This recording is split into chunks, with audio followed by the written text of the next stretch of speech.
আসসালামু আলাইকুম, টাইম ট্রাভেলে স্বাগতম। হ্যালো এভরিওয়ান, আজকে আমরা এসেছি আমাদের জাতীয় কবি কাজী নজরুল ইসলাম এবং শিল্পাচার্য জয়নুল আবেদিনের সমাধিতে।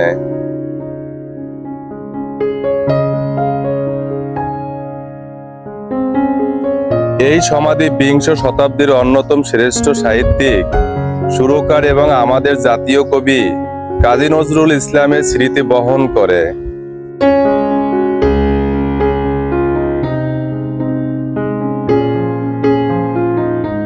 কাজী নজরুল ইসলাম 1899 সালে 24শে মে ভারতের পশ্চিমবঙ্গের বর্ধমান জেলার চুরুলিয়া গ্রামে এক বাঙালি মুসলিম পরিবারে জন্মগ্রহণ করেন। তার বাবার নাম ছিল কাজী ফকির আহমেদ এবং মায়ের নাম ছিল জায়েদা খাতুন। মাত্র 9 বছর বয়সে তিনি তার বাবাকে হারান।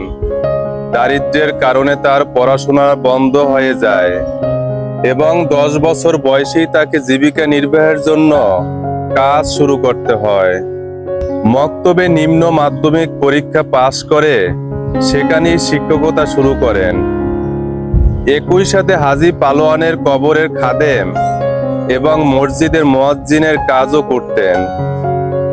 এই কাজের মাধ্যমে তিনি ইসলামের মৌলিক আচার অনুষ্ঠানের সঙ্গে গভীরভাবে পরিচিত হন, যা তার পরবর্তী সাহিত্যকর্মে ব্যাপক প্রভাব ফেলে।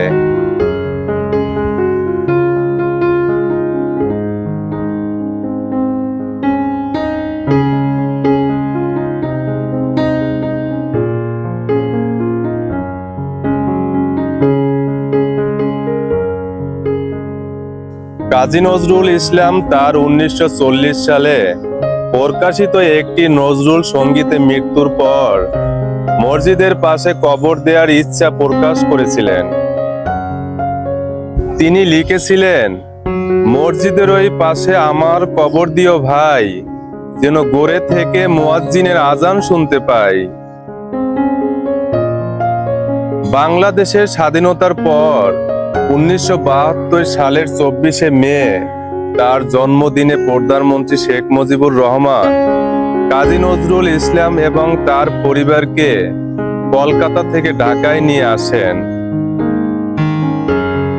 কাজী নজরুল ইসলাম তার পরিবার নিয়ে বাংলাদেশে বসবাস শুরু করেন। অসুস্থতার কারণে 1975 সালের 23শে জুলাই তাকে ঢাকার পিজি হাসপাতালে ভর্তি করা হয়। 1976 সালের 18 ফেব্রুয়ারি তিনি বাংলাদেশের নাগরিকত্ব লাভ করেন। এরপর তার শারীরিক অবস্থার অবনতি হতে থাকে। অবশেষে 1976 সালের 29শে আগস্ট তিনি শেষ নিঃশ্বাস ত্যাগ করেন। তার ইচ্ছা অনুযায়ী ঢাকা বিশ্ববিদ্যালয়ের কেন্দ্রীয় মসজিদের পাশে তাকে সমাহিত করা হয়।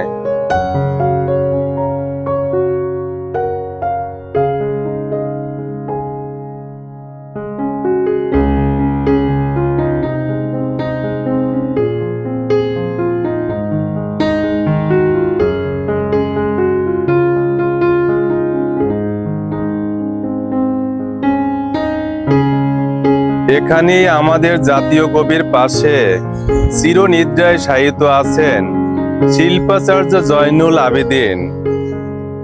1914 সালের 29শে ডিসেম্বর কিশোরগঞ্জ মহকুমার কেন্দুয়ায় জন্মগ্রহণ করেন। তার বাবা তমিজউদ্দিন আহমেদ ছিলেন একজন পুলিশের দারোগা এবং মা জয়বুন্নেসা ছিলেন গৃহিণী। ছোটবেলা থেকেই তার আঁকার প্রতি গভীর আগ্রহ ছিল। পাখির বাসা, পাখি, মাছ, গরু, ছাগল, ফুল, ফল একে তিনি তার বাবা মাকে দেখাতেন।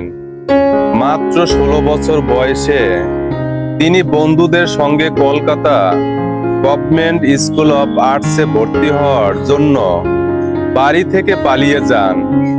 মায়ের গলার হার বিক্রি করে তিনি কলকাতা আর্ট স্কুলে ভর্তি হন। 1933 থেকে 1938 সাল পর্যন্ত তিনি সেখানে পড়াশোনা করেন। এবং প্রথম শ্রেণীতে প্রথম স্থান অধিকার করে স্নাতক হন। শিল্পাচার্য জয়নুল আবেদিন ছিলেন আমাদের দেশের শিল্পকলার অন্যতম। তার আঁকা দুর্ভিক্ষ, চিত্রমালা সংগ্রাম, সাঁওতাল রমণী সহ অসংখ্য চিত্রকর্ম আমাদের শিল্পকলাকে সমৃদ্ধ করেছে।